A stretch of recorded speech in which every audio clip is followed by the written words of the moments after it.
सहायता, मदद, ये एक ऐसी चीज है जिसे कोई ठुकरा नहीं सकता। हर कोई किसी न किसी की मदद करना चाहता है, लेकिन कई बार ऐसा हो नहीं पाता। जब कोई आपसे मदद मांगता है तो इंसानियत के नाते आप मना नहीं कर सकते।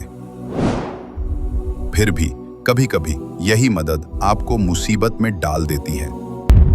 लोग अक्सर कहते हैं कि दूसरों की मदद से पहले अपनी जिंदगी में झांक कर देखो, क्या आप सही हालत में हो? क्या वो जगह जहां आप खड़े हो सुरक्षित है? क्या आप वाकई मदद करने के काबिल हो? आज की कहानी कुछ ऐसी ही है, जहां एक इंसान ने मदद की और उसी में फंस गया।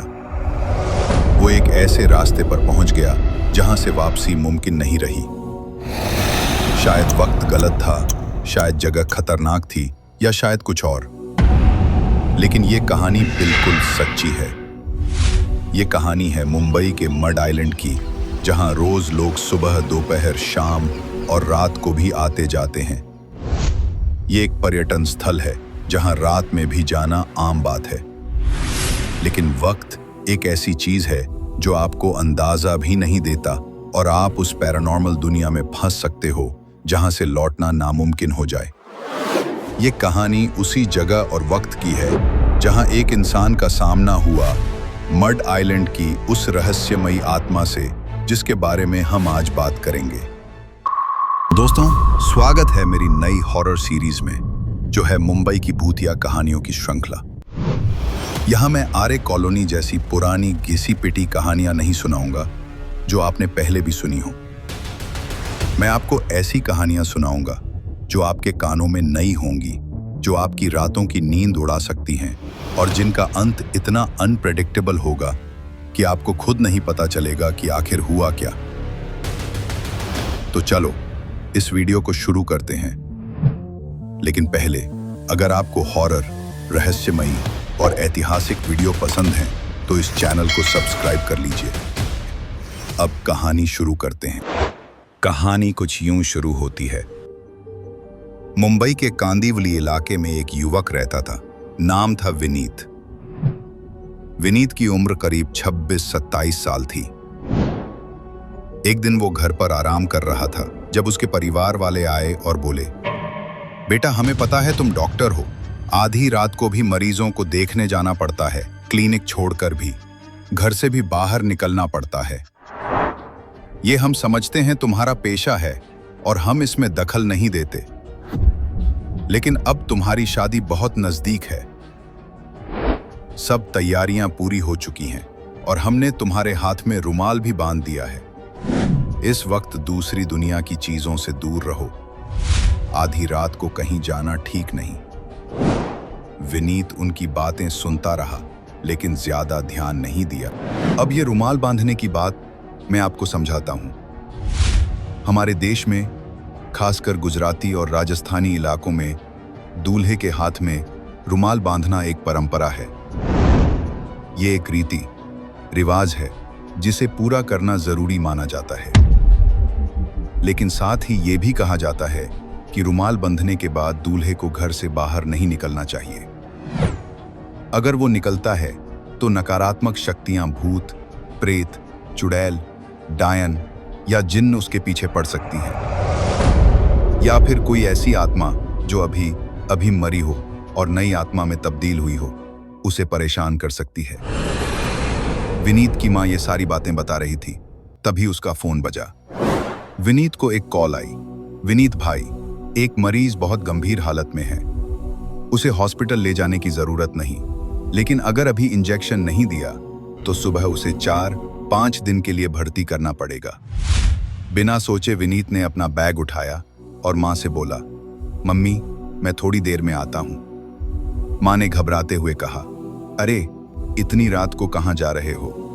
12:30 बज रहे हैं। विनीत बोला, हाँ, लेकिन मेरा मरीज है, उसे सिर्फ एक इंजेक्शन की जरूरत है, मैं जल्दी लौट आऊंगा। मां ने कहा, क्या वो थोड़ी देर इंतजार नहीं कर सकता?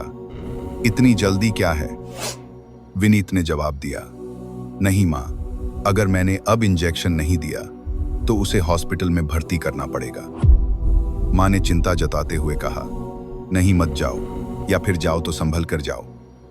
विनीत बोला, हाँ माँ, मैं मड आइलैंड से शॉर्टकट ले लूंगा।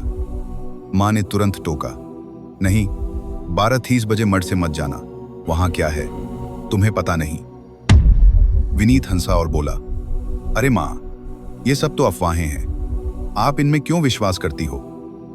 माँ ने गंभीर होकर कहा, बेटा, वहां एक ऐसी आत्मा भटकती है जो किसी को बख्शती नहीं। 12:30 बजे वहां जाना खतरनाक है, चाहे लोग हों या न हों। लेकिन विनीत ने मां की बातें अनसुनी कर दी। उसने अपना बैग और ब्रीफकेस उठाया और घर से निकल गया। वो बाइक पर था, लेकिन उसे याद नहीं था कि उसके फोन में चार्ज खत्म हो चुका था। आधी रात का वक्त था, बैटरी पूरे दिन ड्रेन हो गई थी और उसने चार्जिंग पर भी नहीं रखा। फिर भी उसने जो थोड़ा चार्ज बचा था उसी के सहारे निकल पड़ा। उसे मड आइलैंड से होकर जाना था। मलाड मड आइलैंड का वो रास्ता ऐसा है जहां आपको खुद नहीं पता चलता कि आप कहां जा रहे हैं। पुलिस ऑफिसर तो चेकपोस्ट पर ही मिलते हैं, बाकी इलाका सुनसान रहता है। विनीत उधर से गुजर रहा था और अचानक घना कोहरा छा गया। जनवरी का ठंडा मौसम था और कोहरे की वजह से आगे कुछ साफ नहीं दिख रहा था। वो बाइक चला ही रहा था कि सामने एक औरत आ गई। उसने जल्दी से ब्रेक लगाए, लेकिन बाइक फिसल गई और वो नीचे गिर पड़ा। आसपास देखा, कोई नहीं था।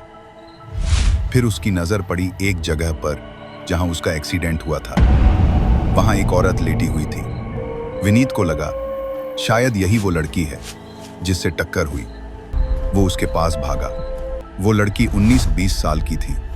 नॉर्मल लेकिन खूबसूरत कपड़े पहने थी, जैसे किसी अच्छे घर की हो। पैरों में पायल थी और पास में एक झोला पड़ा था जिसमें कपड़े थे। विनीत ने उसे उठाने की कोशिश की और बोला, मैम, क्या गलती से मेरी आपसे टक्कर हो गई?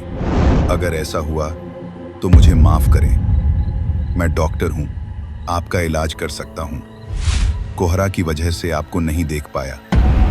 वो औरत कुछ बोलने की कोशिश कर रही थी, लेकिन विनीत को कुछ समझ नहीं आ रहा था। उसने तुरंत ब्रीफकेस खोला, स्टेथोस्कोप निकाला और उसकी हार्टबीट चेक की, लेकिन कोई धड़कन नहीं थी। विनीत हैरान रह गया। तभी उस औरत ने विनीत के हाथ का रुमाल खींचने की कोशिश की। विनीत चौकन्ना हो गया और पीछे हट गया। वो घबरा गया। आधी रात में ये सब क्या हो रहा था? वो तो मरीज के पास जाने निकला था। तभी औरत बोली, क्या आप मेरी मदद कर सकते हो? विनीत को याद आया कि उसकी धड़कन नहीं थी। ये कैसे मुमकिन है? उसने सोचा शायद स्टेथोस्कोप खराब हो या कोहरे और शोर की वजह से धड़कन नहीं सुनाई दी। फिर उसने कहा, ठीक है, मैं डॉक्टर हूं, आपकी मदद करूंगा। मेरे साथ बाइक पर आइए, मैं आपको हॉस्पिटल ले चलता हूं। औरत ने कहा, ठीक है। विनीत ने उसे खड़ा करने में मदद की और बोला, मेरी बाइक पर बैठ जाओ। वो औरत उसके साथ चलने लगी।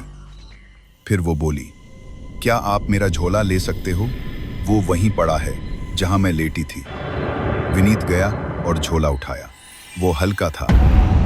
वो बाइक की ओर मुड़ा, लेकिन वहां औरत गायब थी। विनीत सन्न रह गया। अभी तो वो यहीं थी, अब कहां गई? उसके हाथ में झोला था। उसने सोचा, कहीं इसमें कुछ गड़बड़ तो नहीं, कोई लीगल परेशानी तो नहीं। उसने झोला खोला, अंदर कुछ नहीं था, सिर्फ कपड़े थे। दुल्हन का घूंघट, जोड़ा, पायल और जेवरात, वही सामान जो एक दुल्हन के पास होता है। विनीत सोच में पड़ गया, ये सब क्या हो रहा है? उसे मरीज के पास जल्दी पहुंचना था, लेकिन ये सारी घटनाएं, वो परेशान हो गया। झोला वहीं फेंककर वो बाइक पर बैठा और निकलने लगा, लेकिन बाइक आगे नहीं बढ़ रही थी। पीछे से कोई उसे रोक रहा था। बैक मिरर में देखा, वही औरत थी, दुल्हन के जोड़े में लिपटी, लेकिन उसका चेहरा इंसानी नहीं लग रहा था। विनीत ने बाइक की स्पीड बढ़ाने की कोशिश की, लेकिन वो हिल नहीं रही थी। वो औरत अब डरावनी लग रही थी। घबराहट में विनीत बाइक से उतरा और पैदल भागने लगा, लेकिन वो एक चक्र में दौड़ रहा था और औरत उसका पीछा कर रही थी। आखिरकार वो उसी जगह पहुंचा जहां टक्कर हुई थी। उसके पांव के नीचे खून दिखा, जो किसी के पैरों के निशान की ओर जा रहा था। अंधेरे में उसने फोन की फ्लैशलाइट ऑन की। हाँ, ये खून था। उसने फोन जेब में रखा और खून के निशान फॉलो करने लगा। वो जंगल की ओर ले जा रहा था। जंगल में रोने की आवाज आने लगी। खून एक औरत के पास पहुंचा, वही दुल्हन थी। उसके पैर नहीं थे, लेकिन खून उसी ओर जा रहा था। औरत ने विनीत को देखा और गिड़गिड़ाने लगी, मैं तुमको यहां से नहीं जाने दूंगी, लेकिन प्लीज मुझे अपने पति के पास पहुंचा दो। पता नहीं कैसे मेरी मौत हो गई, लेकिन मेरा पति मुझसे बहुत प्यार करता है। वो परेशान होगा। मुझे उनके पास ले चलो, वरना मैं तुम्हें छोड़ूंगी नहीं। विनीत पसीने से भीगा हुआ था। उसे समझ नहीं आ रहा था कि क्या करे। एक तरफ ये आत्मा मदद मांग रही थी, दूसरी तरफ उसका मरीज जिंदगी मौत से जूझ रहा था। आखिरकार उसने कहा, देखिए, मैं आपकी मदद करना चाहता हूं और कर भी सकता हूं, लेकिन ये आपके काम नहीं आएगा। दूसरी ओर एक औरत है जिसकी जिंदगी बचाई जा सकती है। प्लीज मुझे जाने दें, मुझे उसकी जान बचानी है। उसने आंखें खोली, कोई नहीं था। वो झटके से बाइक की ओर भागा, बैठा और मरीज के घर पहुंचा। मरीज को इंजेक्शन दिया, दवाइयों का प्रिस्क्रिप्शन लिखा। वो ठीक हो गई। वापस लौटते वक्त उसे मड आइलैंड के उसी रास्ते से गुजरना था। वो मोड़ पर पहुंचा जहां उसका रुमाल बीच में पड़ा था। मुस्कुराते हुए उसने उसे उठाया, हाथ में बांधा और निकल पड़ा। लेकिन बैक मिरर में देखा, वही दुल्हन खड़ी थी, जोड़े में लिपटी, उसे देखती हुई। दोस्तों, ये कहानी यहीं खत्म होती है, लेकिन एक बात याद रखें, मलाड के मड में आज भी एक दुल्हन भटकती है। उसकी मौत क्यों हुई, किसी को नहीं पता, लेकिन आधी रात को जब रास्ता सुनसान होता है, वो मदद की गुहार लगाती है। जो उसकी मदद करता है या नहीं, वो परेशान तो करती ही है, लेकिन कभी कभी जिंदा छोड़ भी देती है।